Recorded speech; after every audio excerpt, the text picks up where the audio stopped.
CITU రాష్ట్ర committee పిలుపు మేరకు మంగళవారం నల్గొండ సిడిపిఓ కార్యాలయం ముందు నల్ల జెండాలు ప్లే కార్డులతో నిరసన వ్యక్తం చేశారు.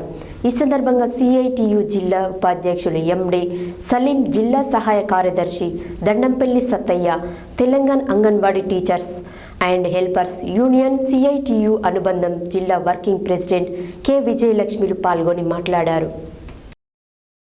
సిఐటియు రాష్ట్ర కమిటీ పిలుపు మేరకు మంగళవారం నల్గొండ సిడిపిఓ కార్యాలయం యందు నల్ల జెండాలు ప్లకార్డులతో నిరసన వ్యక్తం చేశారు.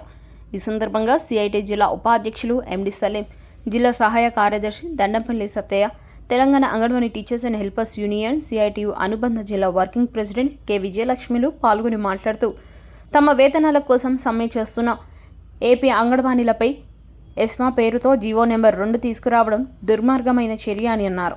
అధికారంలోకి వచ్చిన నాడు ఏపీ జగన్మోహన్ ప్రభుత్వం తెలంగాణ ప్రభుత్వం కంటే ఎక్కువ జీతాలు పెంచుతానని చెప్పిన మీ మాటలు ఎటుపోయాయని ప్రశ్నించారు. ఎమ్మెల్యేలకు, ఎంపీలకు, ముఖ్యమంత్రులకు లక్షల్లో జీతాలు పెంచుకునే మీకు నిరంతరం పేద ప్రజల కోసం, దేశ భవిష్యత్తుకు ఉపయోగపడే పిల్లలను తీర్చిదిద్దే వారికి మెరుగైనటువంటి పౌష్టికాహారం అందించేటువంటి అంగన్వాడీ టీచర్లకు ఎందుకు జీతాలు పెంచడం లేదని ప్రశ్నించారు.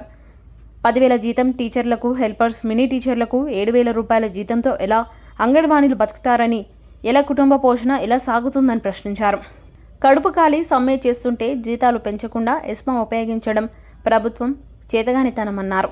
కార్మికులకు సమ్మెకి జన్మ హక్కు అని దాన్ని కాలరాసే ఏ ప్రభుత్వానికైనా తగిన బుద్ధి చెబుతారని హెచ్చరించారు. గతంలో అంగన్వాడీ టీచర్లను గుర్రాలతో తొక్కించిన చంద్రబాబు శంకరగిరి మాన్యాలు పట్టారని గుర్తు చేశారు.